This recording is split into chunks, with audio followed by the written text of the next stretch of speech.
Welkom by Ouma Martie se kombuis. Ek gaan vandag vir julle wys om tenderdaai steak gaar te maak. Dit is die sagste vleis wat ek nog ooit geëet het as ek dit op hierdie manier gaar maak. En ek hoop as julle dit ooit doen, ondervind julle dieselfde ervaring. Die lekker van tenderdaai steak is, dit het gewoonlik nie vet aan nie. Ek het al gekry wat so reepies vet aan het, maar dit kan jy met gemak afsny as jy nie daarvan hou nie. En hulle sny hom vir jou redelik dun. En dan sit hulle hom deur hulle tenderizer masjien. As jy hom net so gaar maak, braai, is hy geneig om taai en baie droog te wees. So, hierdie is 'n sousie wat ons by hom maak en waarin hy gaar word, en dan is hy murgsag as hy deur hierdie proses gegaan het. Hy gaan 3 ure in die oond, my oond is aan op 150 grade Celsius. Hy gaan vir 3 ure in 'n toebak bak, en as ek dit daar oopmaak, is die sous klaar dik, dis klaar reg, dis deur die vleis getrek en jou vleis is sag. Ek gaan vir ons rys daarby gaar maak, boontjies met aartappel in, soetpad pompoen, en ek gaan vir ons 'n bakkie mengelslaai daarby maak. Dis ons volledige ete vir aandete. Ek het 2 eie gekap wat ek gaan braai voor die tyd op die stoof. Dit kom tussen my vleis in. Dan maak ek 'n sousie aan. Ek het 750 ml water, 25 ml maizena, 25 ml bruin eie sop, 50 ml woestersous, 50 ml tomatiesous en 1 blokkie vleisblokkie, biefblokkie wat ek klaar gekrummel het. Ek het 'n koppie koekmeel nodig en ek het sout nodig. Ek gooi nie peper oor nie, want hierdie goed het vir my, volgens my, genoeg smaak, maar jy kan nou iets soos rooi peper, swart peper, wat ook al in jou smaak val. Jy kan selfs, as jy van 'n spesifieke braaivleis sout hou, kan jy dit oorsprinkel, soos ek nou die sout oorsprinkel, maar hierdie goed gee vir ons genoeg smaak aan die vleis. Die meel gaan ek in die vleis inkap met 'n bordjie. As jy een van daai hamertjies het, kan jy jou meel oorstrooi en met hom slaan. Ek gaan begin deur heel eerste my olie in my pannetjie te gooi en my eie, laat dit begin, want dit moet verkieslik braai tot dit begin bruin en sag raak.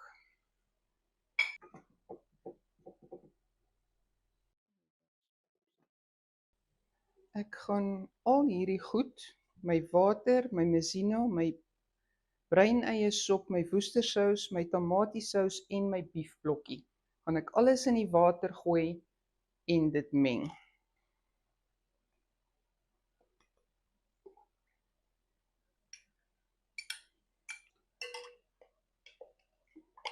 Sout oor my vleis gooi. Ons hou van baie sout oor. Eers net so een kant, dan strooi ek meel oor. Dis so in die omgewing van 700 gram vleis hierdie. En nou kap ek net met 'n gewone klein bordjie, 'n piering, enige iets. Kap jy net die meel in die vleis in.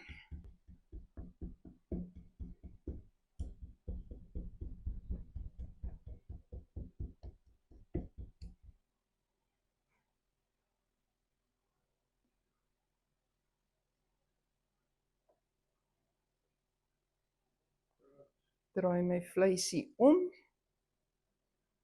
dat ek die ander kant ook meel en sout en dit ook kan inkap hierdie kant.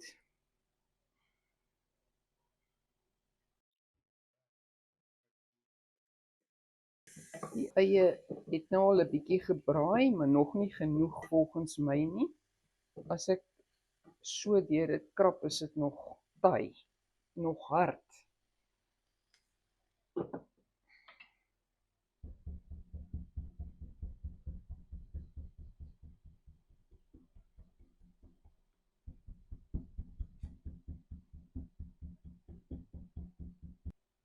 My vleis is nou al twee kante gekap. Vryf maar net bietjie meel in die gleefies in.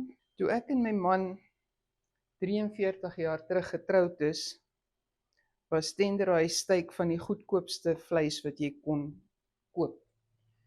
So ons begroting was nie vreeslik groot elke maand vir vleis nie.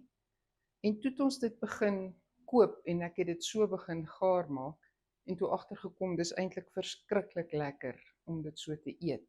Of dit nou goedkoop vleis is of nie. Nou is dit nie meer goedkoop vleis nie. Dit raak nou al een van jou amper duurste vleise wat jy kry.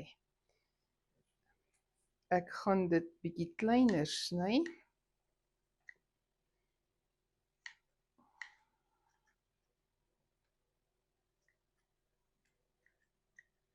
As so 'n groot stuk, dis heeltemal te groot vir 'n mens om te eet. My eie is reg.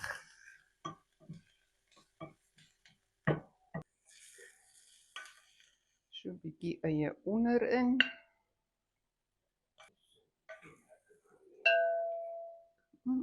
Dit is so laagie sous.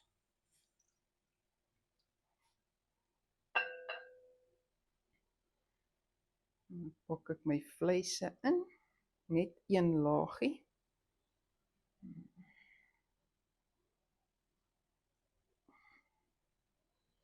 Gooi ek weer bietjie eie, skep weer bietjie eie bo op. As jy baie van eie hou, is jy welkom om baie meer eie te vat. Fisies 'n laag eie op te sit.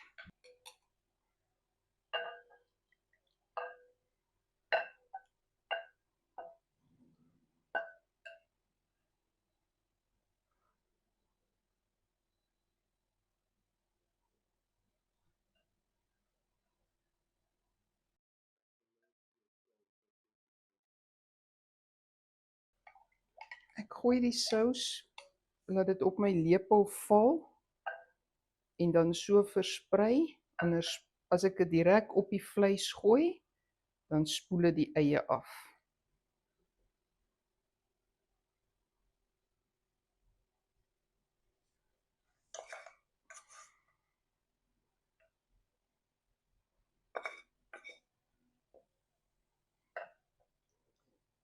Dis al my vleis, al my eie. Nou gooi ek net al my sous op. Nou lyk dit na vreeslike souserige ding die. Julle sal sien hoe dit lyk as hy uitkom, dan's al hierdie sous weg. En nou gaan dit oond toe vir 3 ure by 150 grade Celsius. Na 2 ure verby is, sal ek my ander kosse opsit, so as ons hom na 3 ure uit die oond uithaal, dan's al my ander kosse ook reg en dan kan ons net opskep en eet. Die pottery bak wat ek gebruik, het ek ook as 'n trougeskenk gekry 43 jaar gelede. En hy werk uitstekend om sulke geregte in te maak. As jy nie so 'n bak het nie, 'n gewone glasbak, 'n oondpan, enige iets wat jy net kan dig toemaak met folie, sal presies dieselfde werk doen. My 3 ure is nou verby met my vleis in die oond. Hier staan my bord kos klaar reg, my bakkie slaai. So ek gaan dit nou oopmaak en saam met julle vir die eerste keer sien hoe dit lyk.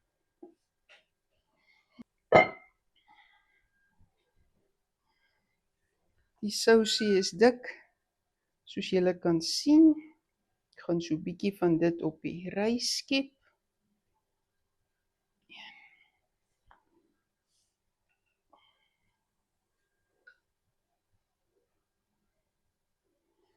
Ek gaan nou die lepel vat en net in die vleis druk.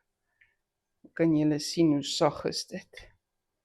Dat ek dit sommer so met 'n lepel kan stik en druk. Daar's my aandete klaar.